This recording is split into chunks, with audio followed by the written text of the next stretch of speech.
Konnichiwa minna! Sasuga, it's me, Jonori desu. Andito ngayon tayo sa may Hama Sushi. Nagkayayaan kasi na dito na lang mag-dinner after dun sa may police station. Minsan na lang din kasi kami magkasama-sama kaya umuo na rin ako. At syempre kasi nakakatamad na rin magluto. Sa totoo lang, medyo hindi ako fan ng mga ganitong kainan. Lalo na makanin ako na tao. Hindi lang halata sa pangangatawan pero pang construction ako kumain ng kanin.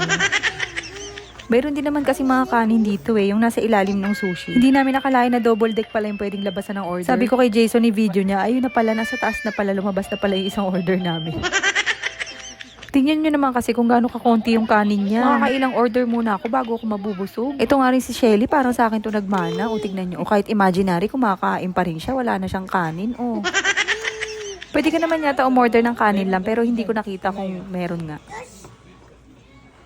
Tingnan mo klaseng kain niya na. You're like a mouse. Isa pa pala is hindi talaga ako kumakain ng sushi kasi hindi ako kumakain ng hilaw. I mean, na-try ko na siya once pero hindi na ako umuli. Hindi ko alam, hindi ko talaga ma-enjoy. Feeling ko basta hindi siya masarap for me. Alam ko yung iba sarap na sarap sila sa ganyan. Gaya ng asawa ko, sarap na sarap siya dyan. Pero I guess it's not for me. Pasensya na. Kaya ang ino-order ko dyan, puro yung mga pinirito. Pero gulay naman. Oh, may pambawi. Piniritong gulay. Wag ka. Okra yan. Oh. At ngayon ko nga lang din napansin sa video na ito palang anak ko ay tumuturo at nanghihingi na gusto daw niya yung sushi. Bawi sa'yo si mama anak, hindi kita nakita nung time na yan. Pasensya na.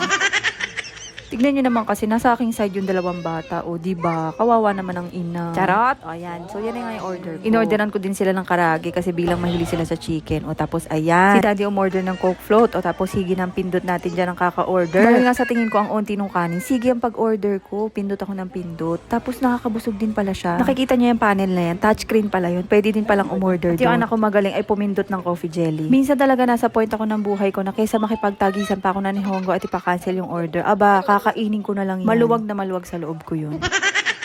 At sabi ko naman nga kay daddy, hindi yan masasayang. At totoo nga, nasarapan naman ako. Bali nakahiwalay nga na table sila Paula, Lalaine at Nico. Hindi kasi kami kakasya sa isang table lang. Sa lahat pala na nakain ko ng gabi na yan, ito yung pinakabet ko. Nakadalawang rounds ako niyan. At hindi pa ako nasiyahan, pinilit ko si Cristel at sila Lalaine na i-order yan para matikman din nila. O diba? Yan, si Cristel kasama namin siya sa table. O sige lambe, kain mo, ilamon mo ang iyong stress. Ayan nga, so tinikman niya yung recommendation ko at masarap nga daw. O diba, sabi sa inyo? Grilled beef rib with mayo, yan yung in-order ko. Yan yung masarap na sinasabi ko. Kung may malapit sa inyo na Hama Sushi, wag niyong kalimutang orderin yan. Hindi ako mabibigo sa inyo. O diba, makapromote ako, kala mo sponsored. Hindi po to sponsored ah. Uy, Hama Sushi, baka naman kahit yung coffee jelly na lang ulit. Charot! Oh no! Oh, she's sleeping. I'm so pretty. Sabi niya. Yeah, she's sleeping. Actually,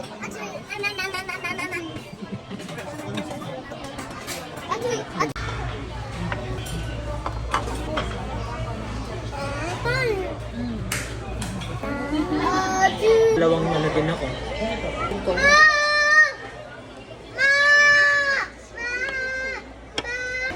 Mate.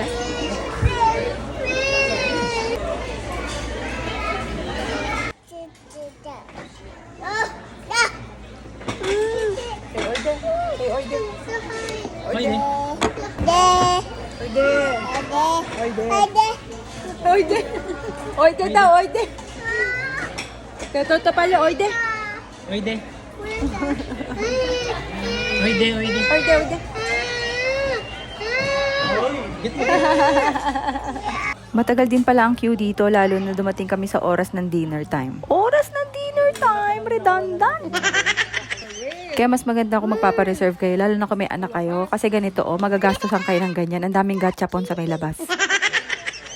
Sa mga oras na to ay tapos na nga sila kumain at ako na lang ang hinihintay. Hindi ako na-warning na kapag ang tempura pa lang order mo ay napakatagal. Ayan, kahit nagkanda paso-paso na ako, sige kain kasi nagko-compute na sila, magbabayad na sila. Nakisuyo na nga lang ako kay Cristel, nagawan ako ng green tea para medyo lumalamig na siya. Pampababa ng kinain at nakakabusog din pala tong mga to. Inabot nga rin ang bill namin na mahigit 4,000 yen. Bali, sa amin tatlo na yun nila Cristel, ako at saka si Jason. Tapos inorderan ko rin naman yung mga bata. Napakasarap talaga ng hot green tea, lalo na kapag busog na busog ka. So overall, sobrang na-enjoy ko tong dinner namin. Hanggang dito na lang. Mite kurite domo arigato. Bye!